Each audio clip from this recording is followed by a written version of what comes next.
இந்த டீம் வந்து பயங்கர ஸ்ட்ராங். கிட்டத்தட்ட இந்தியா டீம், அந்த பக்கம் ஆப்கான் டீம். அதுவும் ஆப்கான் டீம் டிவியில் வரணுங்கிறதுக்காக எல்லாம் வந்து உட்காந்துட்டாங்க. அதனால 1-2 பேர் நல்லா பேசணும், அவங்களும் வாயை மூட்டாங்க. ஏன்னா வளர வந்து அவர் கேள்வி கேட்கிறாரு, மாட்டிக்கிறாங்க. 5.5 மணி நேரம் போட்டிருந்தாங்கன்னா பாதி பேர் தெருவில் நடமாட முடியாது, அந்த அளவுக்கு பிரச்சனையாக இருக்கும்.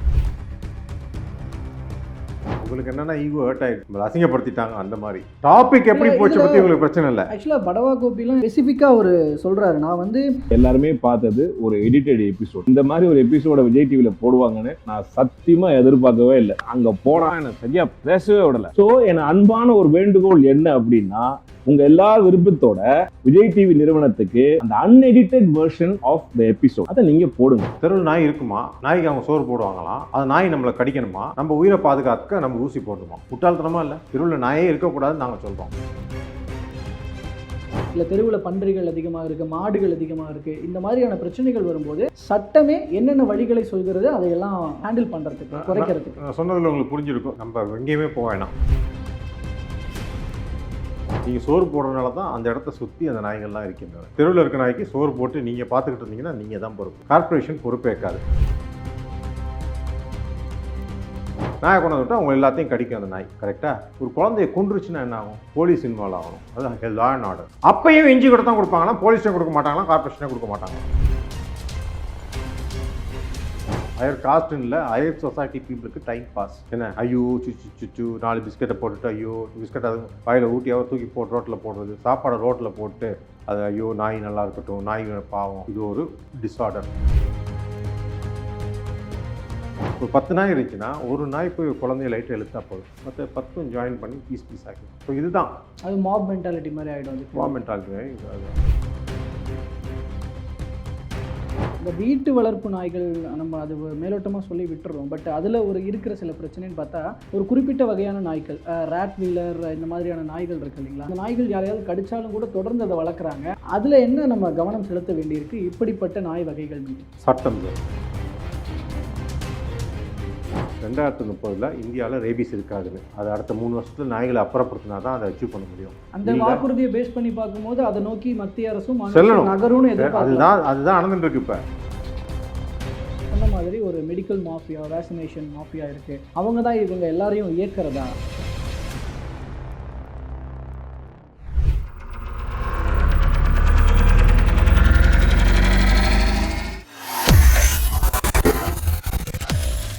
வேலை வேண்டுமா?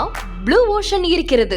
10th 12th டிப்ளமோ டிகிரி படித்தவர்களுக்கு உணவு, தங்குமிடம், இஎஸ்ஐ, பிஎஃப், இன்சூரன்ஸ் உள்ளிட்ட சலுகைகளுடன் அனுபவத்திற்கேற்ற நல்ல சம்பளம் 15,000 முதல் 30,000 வரை. பெண்களுக்கு முன்னுரிமை. 2,000க்கும் மேற்பட்ட வேலை வாய்ப்புகள் உள்ளன. இப்போதே தொடர்பு கொள்ளுங்கள். Blue ocean.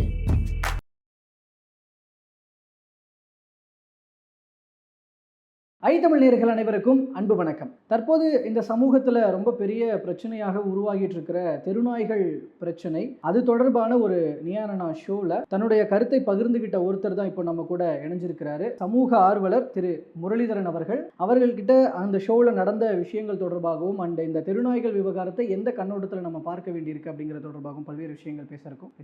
வணக்கம் சார். வணக்கம். ஷோவில் பார்த்துருந்தேன், உங்களுடைய கருத்துக்கள் எல்லாமே பார்த்துருந்தேன். அந்த ஷோவில் என்ன நடந்துச்சு அப்படிங்கிற தொடர்பாக தான் நான் முதல்ல தெரிஞ்சுக்க நினைக்கிறேன். ஏன்னா இந்த ஷோ லான்ச் ஆனதுக்கு அப்புறமா அதில் உங்களுக்கு ஆப்போசிட் தரப்பில், அதாவது தெருநாய்களுக்கு ஆதரவாக பேசினவர்கள் தரப்பில் நிறைய குற்றச்சாட்டுகளை முன் வச்சிருக்கிறாங்க. ரொம்ப பெரிதாக எடுக்கப்பட்ட வீடியோ எடிட் பண்ணி அவங்களுக்கு தகுந்த மாதிரி அந்த வீடியோவை வந்து பப்ளிஷ் பண்ணியிருக்கிறாங்க. நாங்கள் சொன்ன பல கருத்துக்களை போடவே இல்லை அப்படிங்கிற தொடர்பாக நிறைய குற்றச்சாட்டுகள் வைக்கப்பட்டிருக்கு. இன்னும் உச்சபட்சமாக சொல்ல போனால் வக்கீல் நோட்டீஸ் அனுப்பியிருக்கிறாங்க. அவர் கோபிநாத் அவர்கள் உட்பட அந்த டீம் மொத்தமாக வக்கீல் நோட்டீஸ் அனுப்பியிருக்கிறாங்க சேனலுக்கும். ஸோ என்னதான் நடந்துச்சு அப்படிங்கிற ஒரு விளக்கம் இந்த தரப்புல இருந்து தேவைப்படுது இல்லையா? ப்ராக்டிக்கலாக சொன்னால் எங்கள் சைடில் வந்து நான் வந்து பேசுனது எல்லாமே சட்டம், அப்புறம் வந்து அரசியல் சாசனம், கான்ஸ்டியூஷன் ஆஃப் இந்தியா, அப்புறம் எது உச்சநீதிமன்றத்தின் புரிதல், ஏன் இந்த மாதிரிலாம் முடிவெடுக்கிறாங்க, இதுதான் நான் பேசினேன். இன்னும் டாக்டர் ஒருத்தர் வந்தார், அவர் வந்து மிருகங்களால் மனிதனுக்கு ஏற்படும் பாதிப்பை பற்றி பேசினார். 3வது ஒரு உமா மகேஸ்வரன் ஒரு பையன், அவங்க இந்தியாவில், அவர் வந்து நல்லா டிபேட் பண்ணுவார், எந்த டாபிக் கொடுத்தாலும் டிபேட் பண்ணுவார். அந்த மாதிரி ஒருத்தர் காலம்னிஸ்ட் மகேஷ்னா, அவரும் நல்லா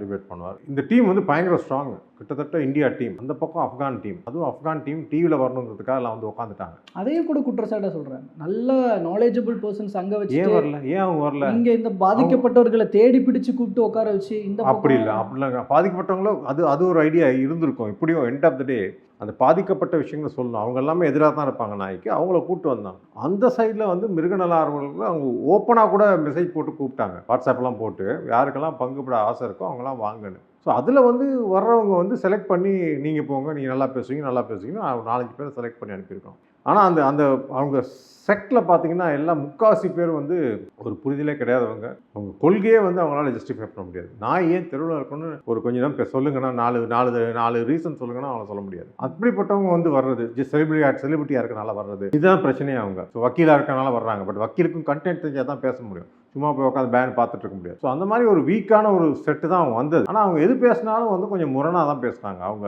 நியதிக்கும் எதிராக. ஸோ அதனால் அது வந்து ரணகலமாயிருச்சு. அடி வாயை திறந்தாலே அதனால் 1-2 பேச நல்லா பேசணும், அவங்களும் வாயை மூட்டாங்க. ஏன்னா வளர வந்து அவர் கேள்வி கேட்குறாரு, மாட்டிக்கிறாங்க. 5.5 மணி நேரம் போட்டிருந்தாங்கன்னா பாதி பேர் தெருவில் நடமாட முடியாது, அந்தளவுக்கு பிரச்சனையாக இருக்கும். அதனால் எடிட் பண்ணி தான் போட்டாங்க. சரி, அவங்களாலே ஒரு தான் பண்ண முடியும்னா 10:30க்கு ஆரம்பிச்சது ரெக்கார்டிங், ஈவினிங் 6 o'clock முடியுது. ஸோ பார்த்துக்குங்க, 1 hour நடுவில் ஒரு கேப் லஞ்சுக்கு. அது போச்சுன்னா அதை வந்து ட்ரங்கேட் பண்ணி 1 hourக்கு போட்டிருக்காங்க. இதோட சுருக்க முடியாது. ரெண்டாவது வெளியே வந்தோம் என்ன பண்ணாங்க, அவங்கள அட்டாக் பண்ணி, இவங்களுக்கு வெளியே வந்தோம்னா அவங்களுக்கு நல்லா புரிஞ்சு இந்த மாதிரி என்னன்னா இவங்களுக்கு என்னன்னா ஈகோ ஹர்ட் ஆயிடுச்சு, அசிங்கப்படுத்திட்டாங்க. அந்த மாதிரி டாபிக் எப்படி போச்சு பற்றி இவங்களுக்கு பிரச்சனை இல்லை. ஆக்சுவலாக படவா கோபிலாம் ஸ்பெசிஃபிக்காக ஒரு சொல்கிறாரு, நான் வந்து நாய்களினுடைய குணம் பற்றி பேசினேன், மக்களுடைய நடத்தை எப்படி இருக்கணுன்றதை பற்றி பேசினேன், பிரச்சனைக்கான தீர்வு என்னன்னு நான் பேசினேன். இதில் வந்து நான் நாய்களின் குணம் பற்றி பேசினதை மட்டும் போட்டுட்டாங்க, நான் அந்த தீர்வுலாம் சொன்னேன், அதை பற்றிலாம் போட. தீர்வு என்ன தீர்வு சொன்ன, தெருவில் நாய் இருக்கணுங்க, அது எப்படி தீர்வாகும்? இத்தனை பேர் இறந்துகிட்டு இருக்காங்க. என்ன அவங்க என்ன சொல்கிறாங்கன்னா, அவங்க தீர்வு என்னன்னா, தெருவில் நாய் இருக்குமா, நாய்க்கு அவங்க சோறு போடுவாங்களாம், அது நாய் நம்மளை கடிக்கணுமா, நம்ம உயிரை பாதுகாக்க நம்ம ஊசி போடணுமா? முட்டாள்தனமா இல்லை? தெருவில் நாயே இருக்கக்கூடாதுன்னு நாங்கள் சொல்கிறோம். இல்லை நாயே வச்சுக்குவோம், எங்களுக்கு டைம் பாஸ் பண்ணுறதுக்கு சோறு போடுவோம், அது உங்களை கடிக்கும், அப்போ நீங்கள் போய் ஊசி போட்டு உங்கள் உயிரை காப்பாற்றிக்கணும். அந்த ஊசி மேலே எந்த கேரண்டி கிடையாது. நிறைய பேர் செத்து போனது காரணமே ஊசியில் கேரண்டி இல்லாமல். அது எப்படி வந்து தீர்வாகும்? அவரும் உளறல் தான். அந்த 11 மணிக்கு மேலே எங்கள் தெருவுக்குள்ளே வராதிங்க, அதென்ன நியாயம்? அரசியல் சாசனத்தில் கான்ஸ்டியூஷனில் நமக்கு வந்து ரைட்ஸ் கொடுத்துருக்காங்க. 19 என்னுடைய இந்தியாவில் சுதந்திரமாக நான் எங்கே வேணாலும் போவேன். இவங்க பேச்சு எப்படி தெரியுமா இருக்குது? இந்த அண்ணா யூனிவர்சிட்டியில் பெண் பாலியலில் பாதிக்கப்பட்டால எதுக்கு இந்த பொண்ணு நைட்டில் போகுது? நைட்டில் போவோம், அவளுடைய உரிமை. பாதுகாப்பு கொடுக்க வேண்டியது கல்லூரி உரிமை, கல்லூரிய கடமை. 2வது காவல்துறையின் கடமை. எங்கே வேணால் சுதந்திரமாக போகலாம். அதை எப்படி நீங்கள் வந்து ரெஸ்ட்ரிக்ட் பண்ண முடியும்? போக முடியாது. ஸோ அவங்களாம் கட்டாயம் பண்ண முடியாது. பொண்ணுன்னா போகக்கூடாது, அதெல்லாம் தப்பு. அது ஃப்ரீடம்னு உனக்கு கொடுத்துட்டாங்கன்னா அந்த ஃப்ரீடை ப்ரொடெக்ட் பண்ண வேண்டியது உங்களுக்கு.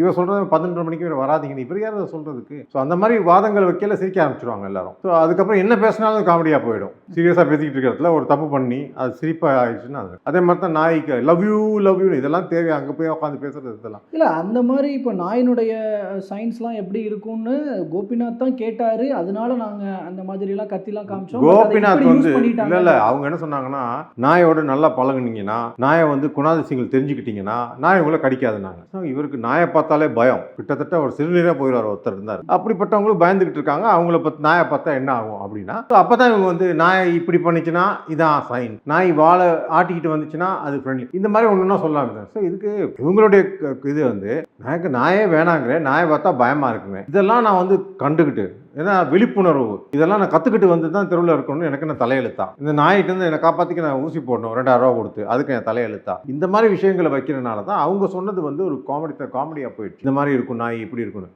அதெல்லாம் எதுக்கு நம்ம தெரிஞ்சுக்கணும்? நாங்கள் ஒரே பாயிண்ட்டுக்காக தான் பேசணும். அந்த நாய்களுக்கும் வாழ்கிறதுக்கான உரிமைகள் இருக்குது, நாய்களும் பாதுகாக்கப்படணும் இல்லையான்ற ஒரே கன்சர்னோட தான் பேசினோம். அதை எங்களையே நீங்கள் குற்றவாளியாக எங்கள் மேலே ஒரு வெறுப்பை நீங்கள் பதிவு பண்ண மாதிரி எல்லாரும் பதிவு பண்ணிட்டு இருக்கிறாங்கன்னு கேட்குறாங்க. நாங்கள் 2-3 விஷயம் சார். நாயை வந்து நீங்கள் அந்த நாயை வந்து குழந்தை அந்த அம்மு ஆக்ட்ரஸ் சொன்னவங்க குழந்தை யாராவது தெருவில் விட்டு வளர்ப்பாங்களா? குழந்தைனா வீட்டுக்குள்ளே தான் வளர்க்கணும். இது தெருவில் இருக்கிறவங்க குழந்தையாக முடியாது. தெருநாய் தான், வீட்டு நாய் தான். வீட்டு நாய் வந்து கண்ட்ரோல் பண்ணலாம், நீங்கள் ரெஸ்பான்சிபிலிட்டி. அந்த நாய் யாராவது கடிச்சா என்ன, வீட்டுக்காரன் தான் அவன் ரெஸ்பான்சிபிலிட்டி. இப்போ செக்ஷனில் 291 இருக்குது, அப்புறம் 115 நினைக்கிறேன். உங்கள் வீட்டில் நாய் இருந்து யாரையாவது அட்டாக் பண்ணிச்சுன்னா உள்ள தூக்கி வச்சுருவாங்க அவங்கள. ஓகே, தெருவில் இருக்க நாய்க்கு யார் ரெஸ்பான்சிபிள்? கார்பரேஷன். பட் கார்பரேஷனை விட அதிகமாக சோறு போட்டு அதை பார்த்துக்கிட்டு அது கருத்தரை பண்ணி என் குழந்தைன்னு சொல்கிறது நீங்கள். ஸோ அதான் அம்முவை கேட்டார், அந்த நாய் கடிச்சா நீங்கள் பொறுப்பேற்றுக்குவீங்களா? இல்லை அப்படின்ச்சு. அப்போ எப்படி அது உங்கள் நாய் ஆக முடியும்? நல்லதுக்கெல்லாம் நான் இருக்கணும். அதுக்கு தான் அந்த உமாமேஷ் சொன்னார். செக்ஷன் 4 செக்ஷன் A செக்ஷன்லாம் எங்கே ஆளுங்க, D செக்ஷன்லாம் எங்களுக்கு இல்லை, அந்த மாதிரி நீங்கள் செலக்டிவாக இருக்க முடியாது. சரி, ஒரு பிரச்சனையில் நீங்கள் உள்ளே பூந்துட்டு அந்த பிரச்சனையை நீங்கள் வளர்த்துட்டீங்கன்னா நீங்கள் தான் ரெஸ்பான்சிபிள். நீங்கள் வந்து கையை கழுவிட்டு போக முடியாது. ஒரு புளியை கொண்டாந்து வளர்க்குறேன், திடீர்னு புளியை வீட்டு விட்டு போயிட்டு பக்கத்தில் இருக்காங்களா அட்டாக் பண்ணிச்சுன்னா நான் தான் பொறுப்பு. ஸோ தெருவில் இருக்க நாயை நீங்கள் சோறு போட்டிங்கன்னா நீங்கள் தான் பொறுப்பு. ஆனால் சட்டம் என்ன சொல்லுதுன்னா தெருவில் வந்து எது பண்ணாலும் பப்ளிக் நியூசன்ஸ். அதாவது நல்ல விஷயம் சொல்லிட்டு நீங்கள் தண்ணி தொட்டி வச்சாலும் நடைபாதையில் தண்ணி தொட்டி வைக்கக்கூடாது. நடைபாதை நடப்பதற்கு அதில் நீங்கள் தண்ணி ஊற்றி நல்ல விஷயம் வச்சாலும் அதுவும் சட்டமீறல் தான். அதுக்கும் உங்களுக்கு தண்டனை உண்டு. இது கொஞ்சம் விரிவாக தெரிஞ்சுக்க நினைக்கிறேன். நீங்கள் அதில் சட்ட பிரகாரங்கள் சொன்னீங்க. இப்போ இந்த நாயினுடைய எண்ணிக்கை அதிகமாச்சுன்னா அதை கண்ட்ரோல் பண்ணுறதுக்கான சட்ட விதிகள்லாம் இருக்குது, இந்த மாதிரி சொன்னீங்க, நிறைய விஷயம் சொன்னீங்க. அப்போ இது கொஞ்சம் டீட்டெயிலாக தெரிஞ்சுக்க நினைக்கிறேன். இந்த நாய்கள் தொடர்பான விஷயங்கள், இந்த இல்லை தெருவில் பன்றிகள் அதிகமாக இருக்குது, மாடுகள் அதிகமாக இருக்குது, இந்த மாதிரியான பிரச்சனைகள் வரும்போது சட்டமே என்னென்ன வழிகளை சொல்கிறது அதையெல்லாம் ஹேண்டில் பண்ணுறதுக்கு, குறைக்கிறதுக்கு. சொன்னதில் உங்களுக்கு புரிஞ்சிருக்கும். நம்ம எங்கேயுமே போக வேணாம். இது என்ன பண்ணாங்கன்னா மேனா காந்தி தான் இதுக்கு வந்து இந்த பிரச்சனைக்கு மூல காரணமே. இந்தியாவில் சிந்தப்படும் ஒவ்வொரு ரத்தத்துக்கும் அந்த அம்மா தான் பொறுப்பேற்கணும். அந்த அம்மாவுடைய கோல்மால்னால தான் இவ்வளோ பெரிய பிரச்சனை ஆச்சு.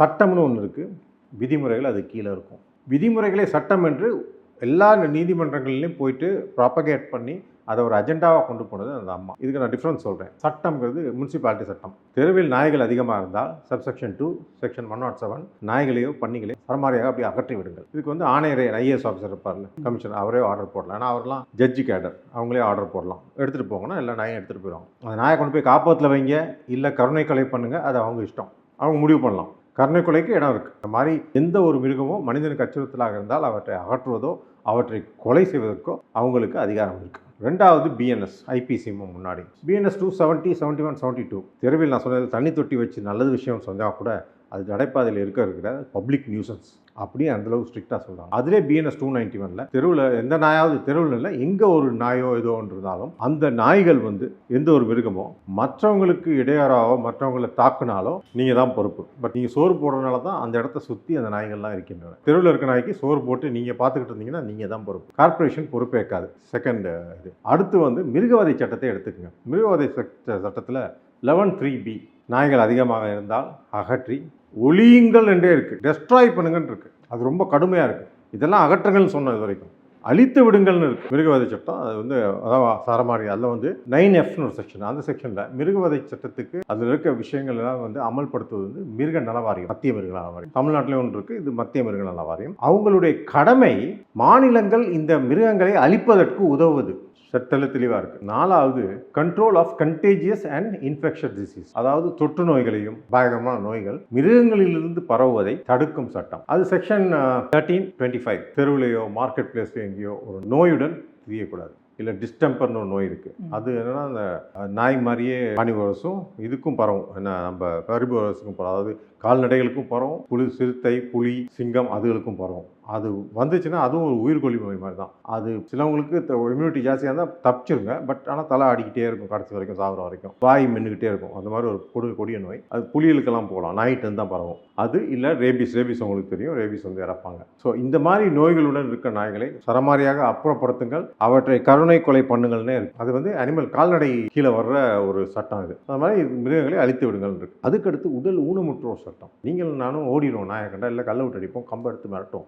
உடல் ஊனமுற்றோம் ஒரு ஆர்டிஸ்டிக் கிட், அவனுக்கு வந்து என்ன நடக்குன்னு தெரியாது சுற்றி, அவன் என்ன பண்ணுவான். ரெண்டாவது இந்த மாற்றுத்திறனாளி அப்படிங்கிறனால அவங்களுக்கு சமூகத்தில் அவங்களுக்கு நடந்து தெரிய நமக்கு ஏற்ற அளவு அவங்கள உயர்த்துவதற்காக அவங்களுக்கு என்று சில வசதிகள் செய்து கொடுக்க வேண்டும். தரையில் வந்து மார்க்கிங் போய் இப்போ மெட்ரோவில் போனீங்கன்னா கீழே ஒரு டைல்ஸ் டிஃப்ரெண்டாக நடந்து போகிறதுக்கு போட்டுருவாங்க. இந்த மாதிரி விஷயங்களை பண்ணணும். தெருவில் அவங்களுக்கு எந்த அபாயமும் இருக்கக்கூடாது அவங்க நடந்து தெரியறதுக்கு. நீ தெரு ஃபுல்லாக நாயை வச்சுட்டு அவங்களை நடத்த சொல்ல முடியுமா? அந்த குப்பை சுட்டாலும் குப்பையில் போட்டான். ஸோ இந்த 5 சட்டங்களும் ஸ்ட்ராங்காக நாய்களுக்கு எதிராக இருந்தது. இந்த அம்மா என்ன பண்ணுதுன்னா 2001 மத்திய மிருகநல வாரியம் இருக்குல்ல, அது வந்து இந்த அம்மாவோட கிட்டத்தட்ட சர்வன்ட் குவார்ட்டர்ஸ். நம்ம சொல்கிறலாம் பைத்தியக்கார மாதிரி லெட்டர் போட்டுகிட்டே இருப்போம். கடந்த ஆகஸ்ட் 17 ஒரு லெட்டர் போடுறோம் அங்கேருந்து. நம்ம டிஜிபிக்கும் நம்ம இவங்க இருக்காங்களே யார், நம்ம சீஃப் செக்ரட்டரிக்கும் கருத்தடை விதிமுறைகள். இந்த கருத்தடை விதிமுறைகள் எங்கே எழுதுறாங்கன்னா அந்த மிருகவதை சட்டத்துக்கு கீழே தான் எழுதுறாங்க. மிருகவதை சட்டம் அப்புறப்படுத்தி ஒளியுங்கள்னு சொல்லுது. அது கீழே இதை எழுதி நாய்களுக்கு வந்து சோறு போடுறதுக்குன்னு ஒரு ப்ரொவிஷன் எழுதியிருக்காங்க. அது பெரிய காமெடி. தெருவில் சோறு போடுறாங்களா அவங்களுக்கெல்லாம் கார்டு கொடுத்துருக்கு, identity card, dog feeder card அப்படின்னு. அதனால இதுங்க சும்மாவே ஆடிக்கிட்டு இருக்குங்க. இது கார்டெலாம் கிடைச்சோன்னா மோடிஜியே வந்து நீங்கள் சோறு போடுங்க சொன்ன மாதிரி அந்த ஆட்டம் பயங்கர ஆட்டம். அது தவிர கம்யூனிட்டி கேர் கிவர்னு சொல்லிட்டு ஒவ்வொரு இந்த ரெசிடென்ஷியல் காலனி இருக்குது பார்த்தீங்களா, apartment association, residential welfare association தான் காமனாக சொல்லுவோம். நம்ம ஊரில் அந்த RW யூஸ் பண்ணுறது கிடையாது. பட் நார்த்தில் எல்லாம் அந்த RW ரெசிடென்ட் வெல்ஃபேர் அசோசியேஷன், அந்த தங்கியிருக்க குடியிருப்புகளில் உள்ள அசோசியேஷன். அவங்கள்ட்ட என்ன சொல்கிறாங்கன்னா, இங்கே இருக்கவங்க இப்போ ஒரு நாய் வந்து அக்ரெசிவாக இருக்குது, ரொம்ப அதுக்கு யாரையா கடிச்சிச்சுன்னா விரட்டி விட்டுருவாங்க. விரட்டி விட்டு என்ன பண்ண, இந்த மாதிரி ஒரு குடியிருப்பில் போய் ஒழிஞ்சிக்கும். அந்த நாய் உள்ளே வந்துட்டு அந்த நாய்க்கு பேர் கம்யூனிட்டி அனிமல். இனிமேல் என்ன உங்கள் கம்யூனிட்டிக்குள்ளே இருக்குது, அதனால பேர் கம்யூனிட்டி அனிமல். அதை எவனா கடிச்சிட்டு வந்திருக்கும், அது பயந்துக்கிட்டு இருக்கும் இனிஷியா அடிபட்டு வந்தனால. அப்புறமா திரும்ப சுதாரிச்சு திரும்ப கடிக்க ஆரம்பிக்கும், அது வேற விஷயம். அது கம்யூனிட்டி அனிமல். அதுக்கு கருத்தடை பண்ணுவது, அதற்கு தடுப்பூசி போடுவது எல்லாம் இனிமேல் அந்த அசோசியேஷன் செலவுலேருந்து பண்ணணும். என்ன அவன் காசை கொடுத்து வீடு கட்டிட்டு என்ன கஷ்டப்பட்டு கடைசி வரைக்கும் இஎம்ஐ கட்டிக்கிட்டு உட்காந்துருக்கான். அவனை வந்து நல்ல நாய் வளருங்கான்னு சொல்லிட்டு நாயை கொண்டாந்து உள்ளே விட்டுட்டு இது வந்து ஆரம்பம். இதோட கொடுமை இருக்குன்னா, அந்த காலனியில் இருக்க சிலர் வந்து அந்த நாய்க்கு சோறு போட விரும்புவார்கள். அவர்கள் சோறு போட தனியாக ஒரு இடம் கொடுங்க. காலனிக்குள்ளே கார் பார்க்கிங் இருக்கும், குழந்தைகளுக்கு விளையாட பிளே ஏரியா, இதுதான் காமனாக இருக்கும். சின்ன சின்ன பெருசில் ஸ்விமிங் பூல்லாம் இருக்கும், அது வேறு. சின்ன காலனியில் இவ்வளோ தான் இருக்கும். அதில் வந்து குழந்தையெல்லாம் விளையாடுறதுல ஒரு ஒதுக்கமாக சோறு போடுறதுக்கு இடம் கொடுக்கணுமா, இது அந்த அசோசியேஷன். அப்போ என்ன ஆகும்னா, அந்த சோறு போடுறவங்களுக்கும் சோறு போடாதவங்களுக்கும் சண்டை வருமா. ரூல்ஸில் எழுதியிருக்காங்க சார், அது மத்திய அரசு ரூல்ஸ், இதெல்லாம் கேலி கூத்து. சண்டை வரையில் பஞ்சாயத்து பண்ணணும். யாருன்னா போலீஸு, லோக்கல் ஸ்டேஷன் போலீஸை கூப்பிடணும், சீஃப் வெட்டினரி ஆஃபீஸரை கூப்பிடணும், முனிசிபல் கார்பரேஷனில் ஒருத்தன் வருவான், அந்த அடி வாங்கினவங்க இருப்பாங்க, அடித்தவங்க இருப்பாங்க, அசோசியேஷனில் செக்ரட்டரி, பிரசிடென்ட்டு, தமிழ்நாடு விருதுகளில் வரையும், இவங்கெல்லாம் ஒரு 10 பேர் உட்காந்து பஞ்சாயத்து பண்ணி தீர்ப்பு எழுதுவாங்களாம் அப்படின்னு சொல்லிட்டு அது ஒரு 2 பட்சம் ரூல்ஸில் எழுதி வச்சிருக்கான். இந்த காமெடியை பார்த்துட்டு நான் இதை சேலஞ்ச் பண்ணிட்டேன் மெட்ராஸ் ஹைகோர்ட்டில். இந்த 2 ரூல்ஸுமே அது பைத்தியகாரத்தமாக இருக்குது. இது வந்து ஃபர்ஸ்ட் ஒரு ரூல் 20, 16 ஒரு ரூல் இருக்குது, என்ன விதிமுறை. அதில் என்ன சொல்லுதுன்னா, நீங்கள் போயிட்டு இருக்கீங்க ரோட்டில், உங்களோட நாய் கடிச்சு, இது வந்து நாய் கடிச்சிச்சுன்னா அது வந்து ஹெல்த் கேர் கார்பரேஷனுடைய இஷ்யூ. நாயை வந்து பிடிச்சிட்டு போயிடணும். அவன் பிடிக்க மாட்டான், என்ஜிஓ கிட்ட வந்து நாயை ஒப்படைப்பாங்க. என்ஜிஓ எடுத்துகிட்டு போய் 20 நாள் வச்சு பார்ப்பான், 10-20 நாள் வச்சு. இந்த நாய்க்கு ரேபிஸ் இல்லை வச்சுக்கோங்க, அப்போ நீங்கள் உயிரோட இருப்பீங்க. 20 நாள் வச்சா நீங்கள் உயிரோட இருந்தாலே உங்களுக்கு ரேபிஸ் இல்லை, நாய்க்கு ரேபிஸ் இல்லை. திரும்ப கொண்டாந்து இடத்துல நாயை விட்டுருவாங்களாம். நாய் நல்லா இருந்தால் திரும்ப தெருவிலே விட்டுறது. கடிக்கிற நாய் உங்களை ஏற்கனவே கடிச்சிருக்கு, திரும்ப கடிக்கும். அது சட்டத்தில் இது எழுதி இருக்குது, இந்த மாதிரி விதிமுறைகள் இந்த மாதிரி இப்படி எழுதி வச்சிருக்கு. நாயை கொண்டு விட்டால் அவங்க எல்லாத்தையும் கடிக்கும் அந்த நாய். கரெக்டாக ஒரு குழந்தைய கொண்டுருச்சுன்னா என்ன ஆகும், போலீஸ் இன்வால்வ் ஆகணும். அது லா அண்ட் ஆர்டர். அப்பையும் என்ஜி கூட தான் கொடுப்பாங்களா, போலீஸே கொடுக்க மாட்டாங்களா, கார்பரேஷனே கொடுக்க மாட்டாங்களா. முட்டாள்தனமான அதாவது மூளையை வீட்டில் வச்சுட்டு எழுதுற மாதிரி இருக்கும். அது அந்த மாதிரி ஒரு ரூல்ஸை எழுதிட்டு அந்த ரூல்ஸை நம்ம அமல்படுத்திடுச்சு 2023 அதனால் இது அதுக்கு முன்னாடியே இதே தான் பண்ணுவானுங்க. நம்ம கார்பரேஷனை ஃபோன் பண்ணுங்க பஞ்சாயத்துக்கு, நாய் அக்ரெசிவாக இருக்குது, விரட்டுது, கடிக்குதுன்னு. அதெல்லாம் ஒன்றும் பண்ண முடியாது. கருத்தடை விதிமுறைகளை நாயை அப்புறப்படுத்தக்கூடாது. அதை வேணால் எடுத்துகிட்டு போய் கருத்தடை பண்ணி திரும்ப அந்த இடத்துல விட்டுருவேன். கடிக்காத நாயை கொண்டாந்து விட்டியன்னா பரவாயில்ல. கடிக்கிற நாய் இல்லை ஒரு குழந்தைய கொண்டுச்சுன்னா அந்த நாயை திரும்ப கொண்டாந்து அதே இடத்துல விடுவேன்னா, மேனகா காந்தி விட்டு தங்கச்சி சம்பிகா சுக்லா ஒரு காலனியில் டெல்லியில் இந்த மாதிரி கடி நாயெல்லாம் கொண்டாந்து விட்டு அது திரும்ப திரும்ப ஆளுங்களை கடிச்சிக்கிட்டு இருக்கு. இது அவதிப்பட்டுக்கிட்டு இருக்காங்க. அப்படி அவங்க ஏதாவது வெகுண்டு எழுந்து சண்டை போட்டாங்கன்னா அவங்க மேலே பொய் வழக்கு, என் கையை பிடிச்சி இழுத்துட்டான் அப்படின்னு ஸ்டேஷனில் கொண்டு போய் வச்சு அடிக்கிறது. இதுக்கு மேனகா காந்தி ஃபோன் பண்ணி இன்ஸ்பெக்டரை மிரட்டுறது. இந்த மாதிரி ஒரு தாதாகிரி குண்டாஸ் மாதிரி நடந்துக்கிட்டு இருக்கு. இப்போ சொல்கிறோம்ல, இவங்கெல்லாம் ரொம்ப ஆனால் இதாக இருக்காங்கன்னு சாது, இவங்க எல்லாம் அதுக்கு வந்து துணை போகிறவர்கள். இந்த நாய்க்கு சோறு போடுறது. ஒரு நாய்கள் விஷயத்தில் இவ்வளோ தூரம் பண்ணுறாங்கன்னா அப்போ இதுக்கு பின்னாடி ஏதோ பெரிய ஒரு அதுக்கு வரும் சுய லாபம், அதுக்கு வரும், அதுக்கு இனிமேல் தான் வரணும். இதெல்லாம் பண்ணிட்டாங்க. இந்த இடத்துலையும் நான் இன்னொரு அவங்க வைக்கிற சில ஒரு சுற்றுச்சூழல் சார்ந்த ஒரு பாயிண்ட்டையும் வைக்கிறேன். இப்போ நாய்கள் இல்லை அப்படின்னா வந்து இந்த சுற்றுச்சூழலில் சில பிரச்சனைகள் ஏற்படும்னு சொல்கிறாங்க இல்லையா. இப்போ நாய்கள் இல்லை அப்படி எடுத்துட்டோம், நீக்கிட்டோம்னா பூனை பிரச்சனை அதிகமாகும், எலி பிரச்சனை அதிகமாகும். இந்த மாதிரி சில பிரச்சனைகளை ஃபேஸ் பண்ண வேண்டி இருக்கும். அதனால தெருநாய்கள் இருக்கணும். இப்போ திருடர்கள் வந்தாங்கன்னா கூட அந்த தெருவை அலர்ட் பண்ணுற தெருநாய்கள் தான். கொசு தொல்லை, நாய் பிரச்சனை, ரோடு சரியில்லை, சாக்கடை அடைச்சிக்குது, இதெல்லாம் யாருடைய பிரச்சனை? யார் இதில் தலைவர்? கார்பரேஷன். அவன் வேலையை பண்ணணும். நீங்கள் அவன் வேலையை பண்ணிட்டு அதையும் அரைய குறையாக பண்ணிட்டு பிரச்சனை வரையில் மட்டும் அவனை சொல்கிறீங்க. நாய் தெருவில் இருக்கிறீங்கல்ல, கார்பரேஷன் சொல்லுது நாயில் இருக்கக்கூடாதுன்னு. இவங்க என்ன நாய்க்கு சோற போடுறது, பெருகிடும் நாய், அப்புறம் அதை கொண்டு போய் கருத்தடை பண்ணுறது. ஏன்னா இவங்களே காசு செலவு பண்ணி. அப்போ அவன் பார்த்தான், இவங்களே எல்லாம் பண்ணுறாங்களா, வெரி குட், நம்ம வந்து சுருட்டுற வேலையை மட்டும் போகிறோம். அவன் சுட்டிக்கிட்டு இருக்கான். ஒவ்வொரு நாய் நாய் உங்களை கடிச்சுன்னா 2000 ரூபா நீங்கள் ஊசி போடணும். அந்த நாய்க்கு கருத்தடை பண்ண இன்னும் 2000 ரூபா. அதை தடுப்பூசி போடுறேன்னா அது ஒரு 1000 ரூபா. அதை கணக்கெடுக்கிறேன்னு அதுக்கு ஒரு 500 ரூபா. இப்போ QR காலரு, மைக்ரோ சிப்லாம் போடுறானுங்க. இந்த மாதிரி விஷயங்களும் கிட்டத்தட்ட ஒரு நாய்க்கு 6000 ரூபா இருக்குது தலையில். இந்தியா முழுக்க 6 கோடி நாய், 6 × 6000 36,000 கோடி இருக்குது. தடுப்பூசி போடுறது, இந்த நாயை கணக்கெடுக்கிறது, என்ன நாய்க்கு கருத்தடை பண்ணுறது, இதெல்லாம் NGOs எல்லாம் மேனகா காந்தியோட. ஸோ அவங்களுக்கு அந்த ஆதாயம் இருக்குது. அவங்க இவங்களும் யூஸ் பண்ணிக்கிறாங்க. கிளியராக இதுதான் பாட்டம் லைன். என்ன ஆனால் அந்த நாயை எடுத்தா அது வரும், கரடி வரும், பூதம் வரும், இதெல்லாம் சும்மா கதை உருட்டுறது, என்ன நம்மளை பயமுறுத்துறது. ஒவ்வொரு பிரச்சனையே கிடையாது. தெருவில் நாய் இருந்தால் அதை அகற்ற வேண்டியது. நான் ஒரு BBC ஆர்டிக்கலில் நான் இதை படித்தேன். சம்திங் ஒருத்தர் சொல்லியிருந்தாருன்னு சொல்லி தான் போட்டிருந்தாங்க, பட் அவங்க பேர் எனக்கு மறந்துடுச்சு. ஐரோப்பிய நாடுகளில் ஒரு நாடு குறிப்பிட்டிருந்தாங்க. அங்கே இதே மாதிரியான ஒரு பிரச்சனை தான். தெருநாய்கள் நீக்கப்பட்டதுக்கு அப்புறமா எலிகளோட பிரச்சனை அதிகமானுச்சு. இல்லை இப்போ யூகேல நிறைய இருக்குது. ஃபார்முக்கெல்லாம் வீட்டில் வீடு சுற்றி பின்னாடி கார்டனுக்கெல்லாம் நைட்டில் வந்து சாப்பிட்டு போயிடும். அது வந்து யாரையும் அட்டாக் எல்லாம் பண்ணுறது கிடையாது. அது நாய் இருந்தால் விரட்டும், அது உண்மைதான். பட் அதுக்குன்னு வந்து நாய் ஊர் ஃபுல்லாக நாய் இருந்தால் எல்லாத்தையும் காப்பாற்ற, ஊர் ஃபுல்லாக நாய் மலம் கழிக்குது, அந்த மலத்தில் நம்ம கால் படுது, வீட்டுக்கு நம்ம நோய்கள் எடுத்துகிட்டு வரோம். வீட்டில் இன்னொரு நாய் இருந்துச்சு வச்சுக்கோங்க, அந்த மரத்துலேருந்து அந்த நாய்க்கு நோய் போகும், அந்த நாய் காலி. ரேபீஸ்க்கு வந்து அப்படி தான் வரும். இந்த கருத்தரைக்கு அனுப்புகிறாங்க பார்த்தீங்களா, அந்த கருத்தரை பயங்கள், அங்கே தான் ரேபீஸ் அதிகமாக பரவுது. அங்கே ஏதாவது ஒரு நாய் ரேபீஸோடு இருக்கும், மற்ற நாய்களை கடிக்கும். உங்கள் நாய் அங்கே போயிருக்கும், உங்கள் தெருவில் இருக்க நாய் அது ரேபீஸ் எடுத்துகிட்டு வரும், இங்கே 4 பேரை கடிக்கும், இங்கே பரவும். கட்டுக்கடங்காமல் போனதுக்கு காரணமே இதுதான். இது கட்டுப்படுத்த வேணும். நாய்ங்கிறது வந்து அது வந்து தெருவில் வாழும் பிராணி கிடையாது. வனத்தில் சிங்கம் இருக்குது, புலி இருக்குது, அதனுடைய வாழ்விடத்தில் அது இருக்குது. நாய்க்குன்னு வாழ்விடம் கிடையாது. நாய் வந்து செல்ல பிராணி. அந்த காலத்தில் வேட்டைக்கு யூஸ் பண்ணாங்க, காவலுக்கு யூஸ் பண்ணாங்க. இன்றைக்கி அதெல்லாம் குறைஞ்சி போச்சு. வேட்டையும் கிடையாது, காவலுக்கு யூஸ் பண்ணுறாங்க. பெரிய பெரிய ஃபேக்ட்ரி, பெரிய ஃபார்ம்லாம் வச்சுக்குவாங்க. ஏன்னா ஒவ்வொரு இடமும் கேமரா, சிசிடிவி போட முடியாது. ஒருத்தர் உள்ளே ஊச்சி வந்துட்டானா விரட்டி விட்டுறதுக்காக வச்சுருப்பாங்க. அது வந்து அப்பார்ட்மெண்ட்டுக்கு அதுக்கும் ஒத்து வராது, நம்ம சிட்டிக்கும் அதுக்கும் ஒத்து வராது. சிட்டியில் சிசிடிவி கேமரா இருக்குது. இன்றைக்கி கிரைம் எல்லாம் எப்படி கண்டுபிடிக்கும்? நாயை கண்டுபிடிக்கிறது இல்லையே, எல்லாம் சிசிடிவி கேமரா வச்சு தான் கண்டுபிடிக்கிறாங்க. டெக்னாலஜி வளர்ந்துருச்சு. இப்போ அந்த மாதிரி சாக்கு போக்கு சொல்கிறது, ஊரை ஏமாத்துறது, பிளேகு வந்துடும், பூச்சாணி காட்டுறது, இதெல்லாம் இவங்க ரொம்ப நாள் பண்ணது. இது மேனகா காந்தி கும்பல் ரொம்ப நாளாக, இன்றைக்கி இல்லை. நாங்கள் அவங்கள வந்து ஃபாலோ பண்ணுறது ஒரு 10-15 வருஷமாக பார்த்துட்டு இருக்கோம். அவங்க பண்ணுற கோல்மாலில் இதுவும் ஒன்று. ஃபார் எக்ஸாம்பிள் ஜல்லிக்கட்டு டைமில் மாடு இந்தளவு ஓடாது, மாடு பயப்படும். அது வந்து இந்த கறவை மாடுகள், ஹோல்ஸ்டன் ஃப்ரீசன், HFமோ ஜெர்சி அந்த மாதிரி மாடுகள், அது பாலுக்காகவும் மாமிசத்துக்காகவும் வளர்க்கப்படுவேன். நம்ம நாட்டு மாடு அப்படி இல்லை. பசு மாடே நாட்டு மாடில் 1 டன் இழுக்கும் வெயிட். காளை மாடு ஈஸியாக 2 டன், 1 மாடு இழுக்கும். 2 மாடு வண்டியில் கட்டினோம்னா 4 டன் இழுக்கும். அந்த அளவுக்கு அது வீரியம் இருக்குது. ஜல்லிக்கட்டில் பாருங்கள், எல்லா மாடும் பயந்துட்டு ஓடாது. 1-2 நின்று சண்டை போடும், வாங்கடா வாங்கடான்னு. அது அந்த ட்ரைனிங்கை பொறுத்தது. ஸோ அது வந்து அந்த புரிதல் அவங்களுக்கு கிடையாது. அவங்க வெஸ்டர்ன் வேர்ல்டில், அங்கே உலகத்தில், அங்கே அமெரிக்காவில் வந்துட்டு இங்கே வந்துட்டு நீங்கள் மாடை குடும்பப்படுத்துகிற அப்படின்னு சொல்லிட்டு ஒவ்வொன்றையும் டார்கெட் பண்ணி அழிச்சிக்கிட்டு இருக்காங்க. ஸோ இப்போ நாயை மட்டும் ரோட்டில் வச்சுக்கணும். கோயிலில் யானை இருக்கக்கூடாது, சர்க்கஸில் மிருகங்கள் இருக்கக்கூடாது, என்ன ஜூவில் எதுவும் இருக்கக்கூடாது, ஜல்லிக்கட்டு நீ விளையாடக்கூடாது. ஆனால் தெருவில் நாய் இருக்கணும்னா முட்டாள்தனமாக இல்லை. சரி, உனக்குனா ஒரே நீ பிரிசமில் பார்க்கணும், சரியில்லைன்னா எதுவுமே சரியில்லை. தெருவில் நாய் இருந்து எல்லாத்தையும் கடிக்கணும், மக்கள் சாகணும், அவதிப்படணும். பட்டு கோயிலில் யானை வச்சு குடும்பப்படுத்துறீங்க. கோயிலில் யானை இருக்குன்னு அவங்க எதுக்குன்னே தெரியாது அவங்களுக்குலாம். அது ஒன்றும் ஐதீகம் அந்த காலத்தில் வந்தது. 2வது, நம்ம இந்தியாவில் வந்து 30,000 யானைகள் காட்டில் இருக்குது. 30,000 யானைகள் காட்டில் இருக்கும் பொழுது நம்மளோட 3,000 யானைகள் சரி நம்ம கையில் இருக்கணும். ஏன்னா அப்போ தான் எக்ஸ்பெரிமெண்ட்ஸ் பண்ண முடியும்.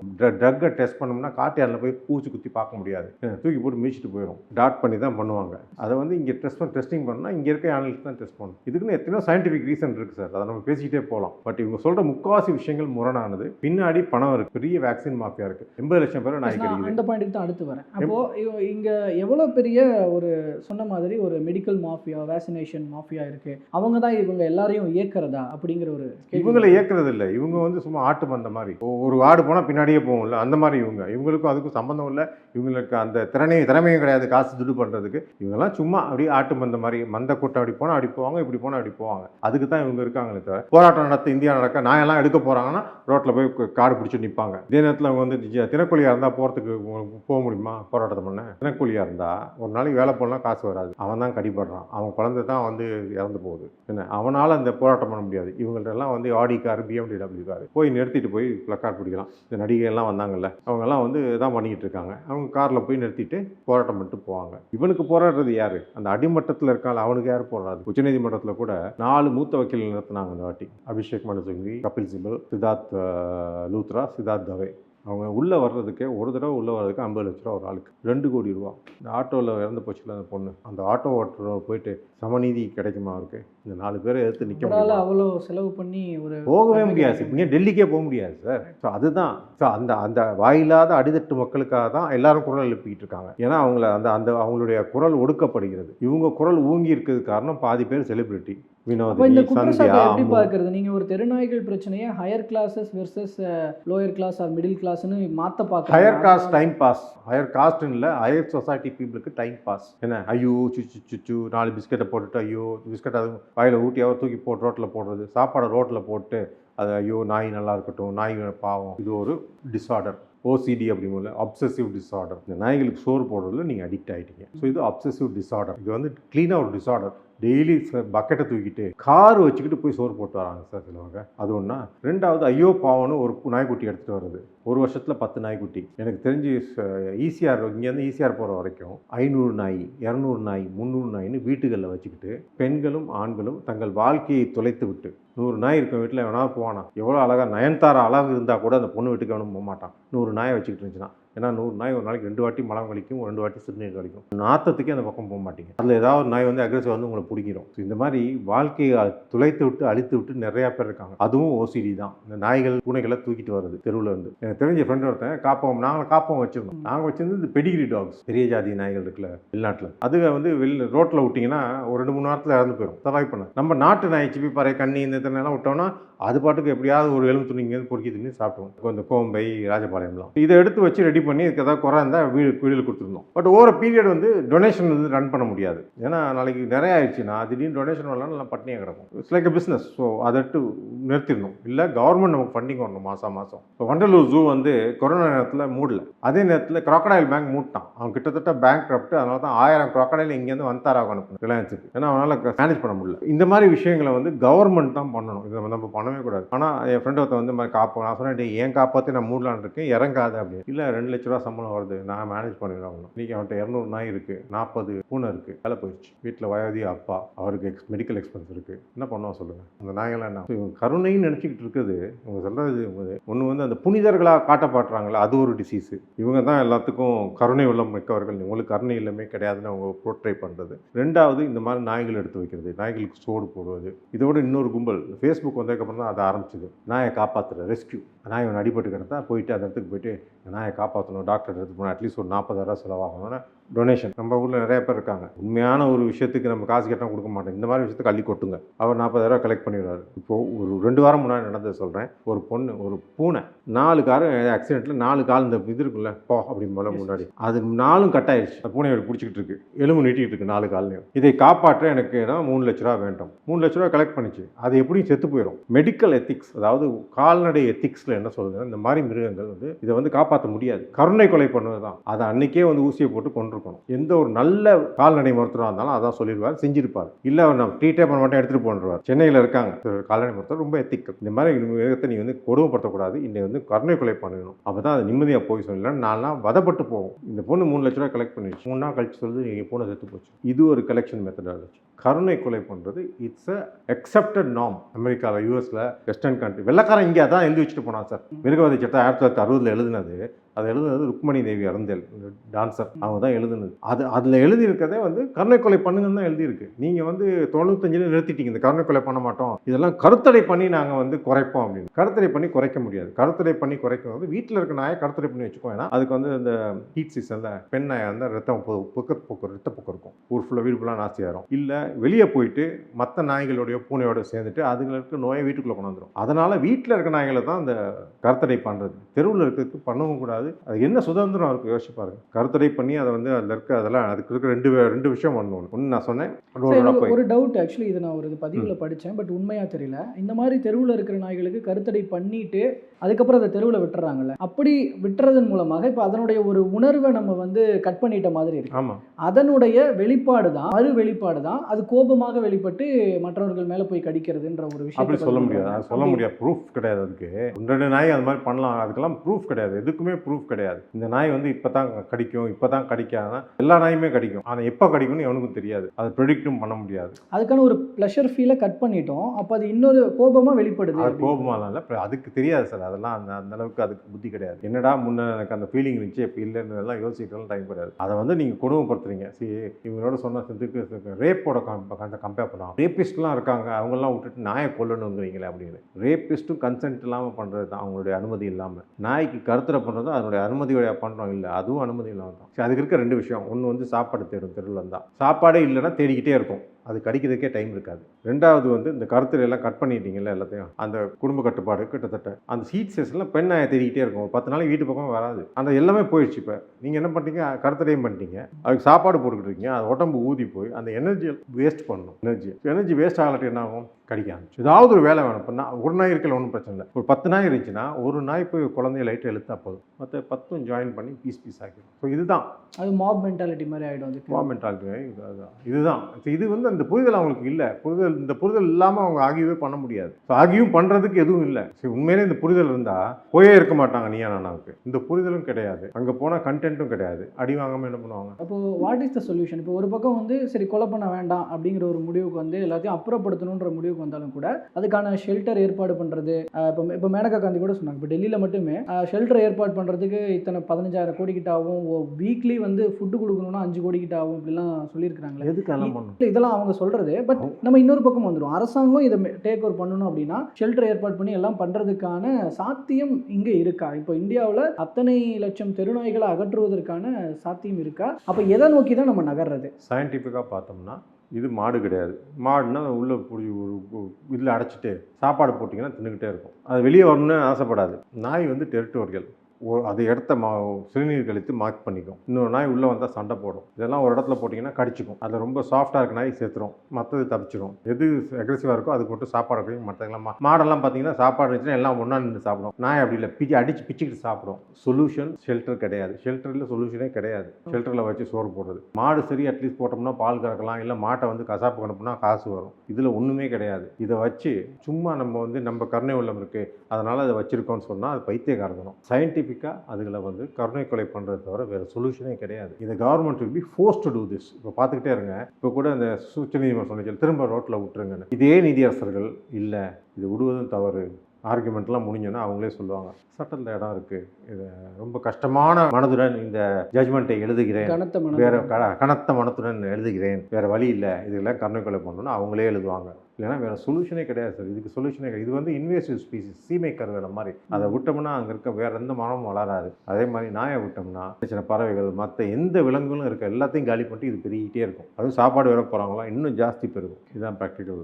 இந்த வீட்டு வளர்ப்பு நாய்கள் நம்ம அது மேலோட்டமாக சொல்லி விட்டுறோம். பட் அதில் இருக்கிற சில பிரச்சனைன்னு பார்த்தா ஒரு குறிப்பிட்ட வகையான நாய்கள், ரேட் வீலர், இந்த மாதிரியான நாய்கள் இருக்கு இல்லைங்களா, பிட்புல் வகையான நாய்கள், இதெல்லாமே வந்து இப்போ இந்தியாவில் சில நாடுகள்லாம் தடை செய்யப்பட்டதுன்னெலாம் கேள்விப்படுறோம். பட் இந்தியாவில் அதெல்லாம் அலோவ் பண்ணுறாங்க. இல்லை அதை வாங்கி வளர்க்குறவங்களும் அந்த நாய்கள் யாரையாவது கடிச்சாலும் கூட தொடர்ந்து அதை வளர்க்குறாங்க. அதில் என்ன நம்ம கவனம் செலுத்த வேண்டியிருக்கு இப்படிப்பட்ட நாய் வகைகள் மீது? சட்டம் சார். சட்டத்தை வந்து மதிப்பு கொடுக்கறதில்ல. சட்டம் வந்து ஒழுங்காக என்ஃபோர்ஸ் பண்ணுறதில்ல. அது வந்து இப்போ ஃபார் எக்ஸாம்பிள் கேப்டனுடைய பசங்களாம் நாய் வளர்த்தாங்க. கேப்டன் பையன் நாயை கடிச்சுன்னா அவங்களுக்கு ஒன்றும் பிரச்சனை இருக்காது, கடி வாங்கணுன்னு தான் பிரச்சனை.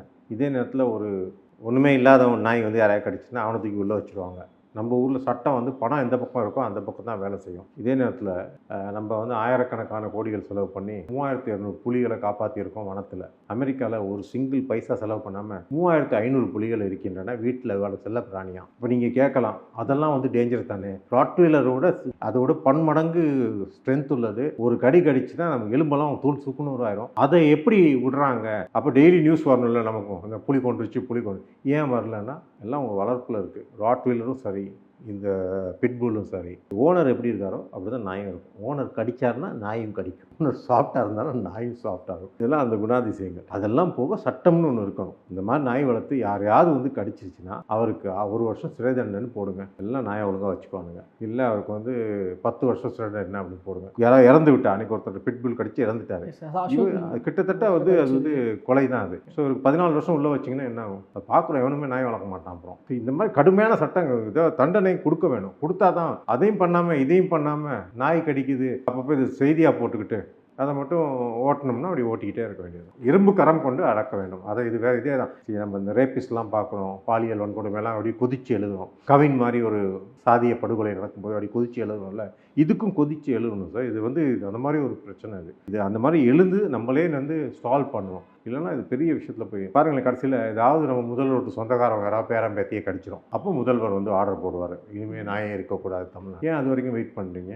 மொத்தம் ஒரு சாதாரண கூலி தொழிலாளர் குழந்தை இறக்குதுன்னா அதுவும் ஒரு உயிர் தானே. அந்த இம்பார்ட்டன்ஸும் இங்கே கொடுங்க. இன்றைக்கே ஒரு சட்டத்தை மாற்றுங்க தமிழ்நாட்டில். மாற்றிட்டு நீங்கள் நாய்களை அப்புறப்படுத்த ஆரம்பிங்க. அடுத்த 3 வருஷத்தில் அப்புறப்படுத்தலாம். மோடிஜி வந்து WHO ஒரு கமிட்மெண்ட் கொடுத்துருக்காரு 2030 இந்தியாவில் ரேபிஸ் இருக்காதுன்னு. அது அடுத்த 3 வருஷத்தில் நாய்களை அப்புறப்படுத்தினா தான் அதை அச்சீவ் பண்ண முடியும். அந்த வாக்குறுதியை பேஸ் பண்ணி பார்க்கும்போது அதை நோக்கி மத்திய அரசும் நகரும். அதுதான் நடந்துட்டு இருக்கு. இப்போ மத்திய அரசு அன்னைக்கு சுப்ரீம் கோர்ட்டில் சொல்லிடுச்சு, மக்கள் அவதிப்படுறாங்க, இங்கே வந்திருக்கிறது மைனாரிட்டி, ஆனால் பெரிய ரொம்ப சத்தம் போட்டுக்கிட்டு வராங்கன்னா இன்னும் 4 மூத்த வக்கீல்கள் 2 கோடி ரூபா செலவு பண்ணி கூப்பிட்டு வந்து நிற்கிறாங்க. ஆனால் அந்த கடைக்கோடியில் இருக்க அந்த கீழ்த்தட்டு ஆளுக்கு பேசுறதுக்கு வாய்ஸ் கிடையாது. Majority is suffering, silent majority is suffering அப்படின்னு சொன்னார். ஆனால் மத்திய அரசு முழிச்சுக்கிச்சு. இதை வந்து இதுக்கு மேலே போச்சுன்னா இது வந்து பெரிய ஒரு பிரச்சனையாக. ரெண்டாவது வெளிநாட்டிலேருந்து உங்களுக்கு அந்நிய செலவாணி வராது சார். அவன் இன்வெஸ்ட் பண்ண வரோம் டெல்லியில் வந்து நாயை பார்த்து வாட் இஸ் திஸ் நான்சென்ஸ் அப்படிங்கிறானுங்க. ஸோ அவங்களுக்கு அந்த இம்ப்ரெஷன் வந்துடுது. ஒவ்வொரு நாட்டுக்கும் நீங்கள் மாடு ஓடுது, நாய் ஓடுதுன்னா இது என்ன மனுஷன் வாழ்றடமா இல்லை ஜூவான அவனுக்கு இந்தியாவுக்கு வரணுமா, இல்லை இஸ்லாமிய நாடுகளில் எங்கேயுமே நாய் இருக்காது தெரியும்ல, அங்கே போவோமா? அங்கே போயிட்டானா என்ன பண்ணுவீங்க?